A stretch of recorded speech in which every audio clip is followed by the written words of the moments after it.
Bonjour et bienvenue sur ma chaîne Français avec R. Je vous présente aujourd'hui un cours qui concerne l'impératif présent.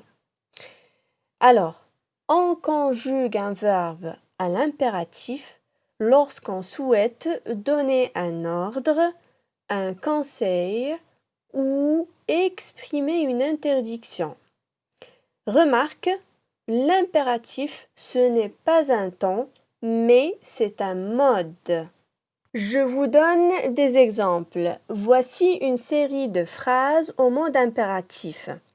Alors, vous avez sur la première colonne la phrase et puis sur la deuxième colonne, vous avez l'action souhaitée par cette phrase-là. Arrêtez votre véhicule. Ça, c'est un ordre. Va chez le médecin. Ça, c'est un conseil. Ne passez pas par cette route. Alors ici, on exprime l'interdiction, mais aussi un ordre. Et faites attention à l'intonation de votre voix lorsque vous exprimez un ordre, un conseil ou une interdiction. Donc ça diffère. Je lis encore une fois les phrases. Arrêtez votre véhicule. Va chez le médecin. Ne passez pas par cette route. En fait, la question qui se pose, comment reconnaît-on l'impératif présent? Il n'y a pas de sujet exprimé. Donc le sujet déjà, les pronoms personnels sujets ne sont pas présents. Le verbe formé d'un seul mot est conjugué seulement avec 3 personnes. La deuxième personne du singulier, c'est-à-dire tu, la première personne du pluriel, nous, la deuxième personne du pluriel, vous. Voici des exemples.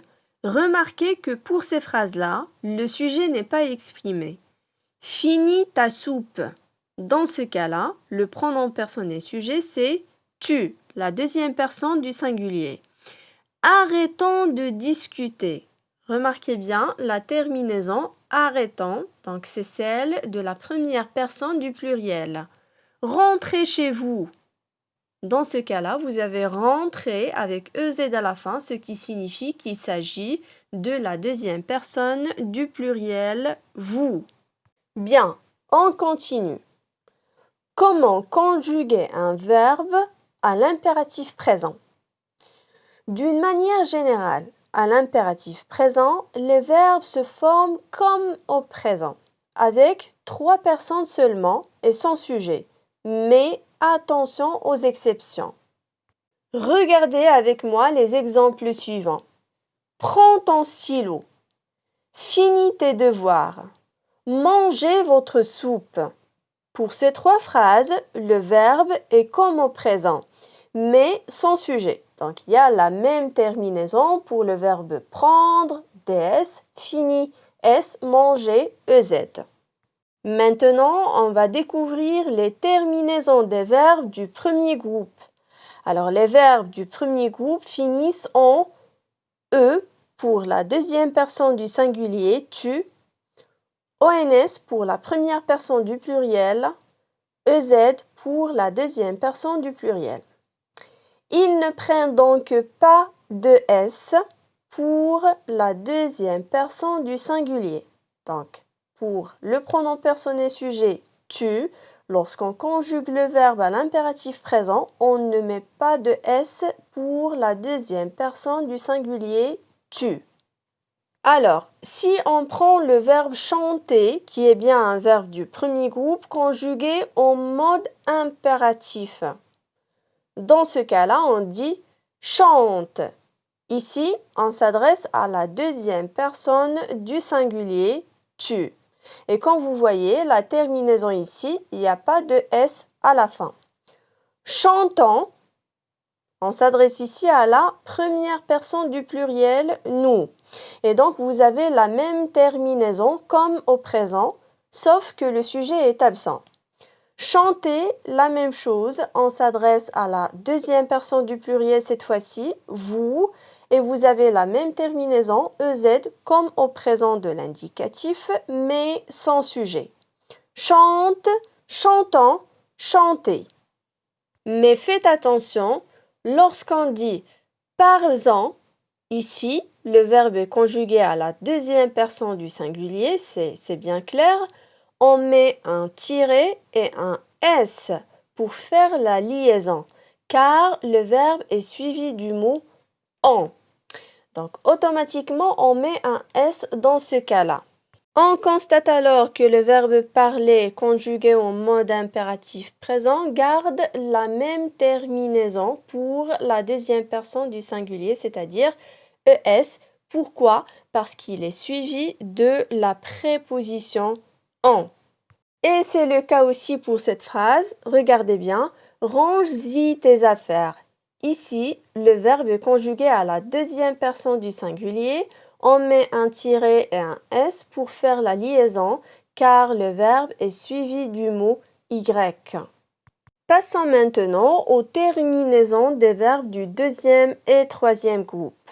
Alors, sauf exception, la terminaison des verbes du deuxième et troisième groupe finissent en S, ONS, EZ en mode impératif présent. Je vous donne des exemples. Finir, un verbe du deuxième groupe, lorsqu'on le conjugue à l'impératif, on obtient fini, finissant, finissez.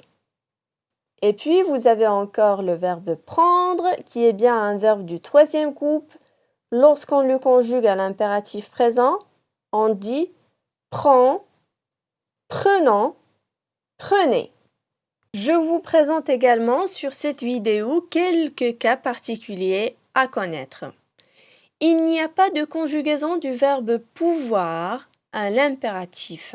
Elle n'existe pas. On ne peut pas conjuguer le verbe pouvoir à l'impératif présent. Sinon, pour les verbes aller, être, avoir, vouloir et savoir, présente l'exception des verbes à l'impératif présent. Ce sont des verbes qui se conjuguent de manière irrégulière et très particulière. Suivez avec moi.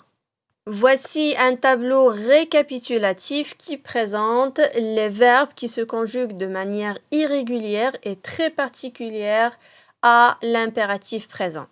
Le verbe aller, va, allant, aller. Le verbe savoir, sache, sachant, sachez. Le verbe être, soit, soyant, soyez. Le verbe vouloir, veuille, voulant, veuillez. Le verbe avoir, est, ayant, ayez. Voilà, j'espère que cette vidéo vous a été bien utile. Si vous avez des questions, n'hésitez pas à me les poser en commentaire. Et puis voilà, je vous dis restez connectés et à la prochaine.